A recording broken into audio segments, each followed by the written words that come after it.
नमस्कार। City post के इस खास पेशकश में आपका स्वागत है। खास पेशकश इसलिए कर रहा हूँ कि उत्तर प्रदेश में चुनाव की तैयारी चल रही है। आपको पता है कि 10 फरवरी से चुनाव शुरू होगा और 7 मार्च तक 7 चरणों में संपन्न होगा। किसकी सरकार बनेगी, क्योंकि उत्तर प्रदेश का पिछले 36 साल का जो राजनीतिक रिकॉर्ड है उसके अनुसार कोई भी मुख्यमंत्री की कुर्सी पर 3 साल से ज़्यादा दिन तक टिक नहीं पाया और किसी भी पार्टी की वापसी दोबारा सत्ता में एक बार दोबारा नहीं हुआ। तो अब सवाल उठ रहा है कि क्या योगी जो पहला रिकॉर्ड तोड़ चुके हैं, 5 साल का कार्यकाल पूरा कर चुके हैं, दूसरा रिकॉर्ड भी बनाएंगे, यानी बीजेपी की सरकार लगातार दूसरी बार उत्तर प्रदेश में बनाने में सफल होंगे।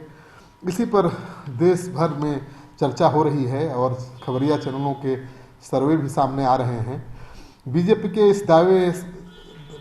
इस दावे से कि उत्तर प्रदेश के मुख्यमंत्री योगी आदित्यनाथ एक बार फिर से सूबे में कमल खिलाकर इतिहास रचेंगे, खबरिया चैनल भी सहमत दिखाई दे रहे हैं। और उनके जो सर्वे आ रहे हैं, सी वोटर और एबीपी न्यूज़ के जो ताज़ा ओपिनियन पोल के नतीजे सामने आए हैं, उनके अनुसार यूपी में एक बार फिर 223 से 235 सीटें योगी के खाते में आती हुई दिख रही हैं, यानी दोबारा लगातार मुख्यमंत्री बनने की तरफ योगी बढ़ रहे हैं।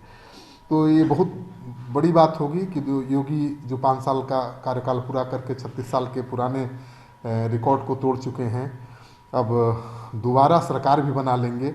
अखिलेश यादव के नेतृत्व में समाजवादी पार्टी 2017 के मुकाबले काफ़ी बढ़त हासिल करती हुई दिख रही है, लेकिन सत्ता से दूर है, क्योंकि सर्वे के अनुसार 145 से 157 सीटें उसे मिल सकती है। सबसे ज़्यादा नुकसान बीएसपी को हो रहा है और सर्वे के अनुसार बीएसपी को 8 से 16 सीटें मुश्किल से मिलती हुई दिखाई दे रही हैं।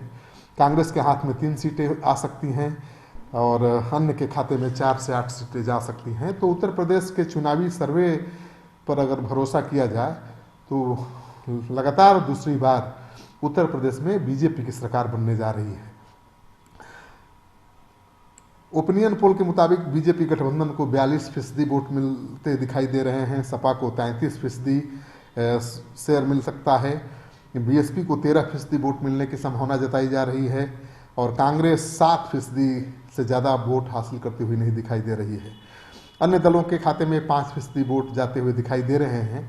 किसान आंदोलन से बीजेपी के खिलाफ उपजी नाराजगी जो है उसका कोई खास असर नहीं दिख रहा है और इस नाराजगी के बावजूद पश्चिमी यूपी में भारतीय जनता पार्टी सबसे अधिक सीटें हासिल करती हुई दिख रही है। ये सर्वे का दावा है। पिछले 36 साल से कोई भी व्यक्ति यूपी के मुख्यमंत्री की कुर्सी पर, मैंने जैसा कि कहा कि 3 साल से ज़्यादा नहीं बैठा, दोबारा किसी पार्टी की लगातार सरकार नहीं बनी, 5 साल का कार्यकाल पूरा तो करके योगी एक नया रिकॉर्ड बना चुके हैं। अब देखना ये है कि क्या उत्तर प्रदेश में लगातार दूसरी बार बीजेपी की सरकार योगी आदित्यनाथ बना पाएंगे। अगर ऐसा होता है तो मुझे लगता है कि भारतीय राजनीति में योगी आदित्यनाथ का कद बहुत बढ़ जाएगा और भावी प्रधानमंत्री की जो दौड़ है, रेस है, उसमें भी वो शामिल हो जाएंगे, क्योंकि योगी आदित्यनाथ जितना लोकप्रिय उत्तर प्रदेश में नहीं है, उससे ज़्यादा दूसरे प्रदेशों में लोकप्रिय हैं और उनकी लोकप्रियता की वजह उनका भगवा वस्त्र और उनका हिंदुत्ववादी जो चेहरा है। तो अब देखना यह है कि क्या योगी आदित्यनाथ उत्तर प्रदेश के राजनीतिक इतिहास को बदल देते हैं, क्योंकि विपक्ष इस बात को लेकर आश्वस्त था कि पिछले 36 साल से किसी भी पार्टी की दोबारा सरकार बीजेपी की हो या सपा या मायावती नहीं बनी है यूपी में, तो विपक्ष आश्वस्त था कि इस बार बीजेपी भी दोबारा सत्ता में वापस नहीं आएगी और अखिलेश यादव इसी उम्मीद पर अभी भी कायम हैं कि वो सत्ता में आने जा रहे हैं।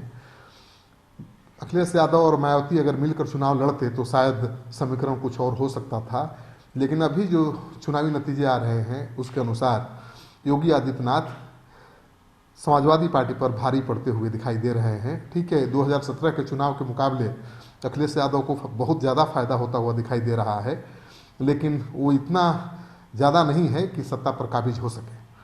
इस वीडियो को ज़्यादा से ज़्यादा लोगों के साथ शेयर करिए ताकि उन लोगों को पता चले कि उत्तर प्रदेश के चुनाव का नतीजा क्या आने वाला है।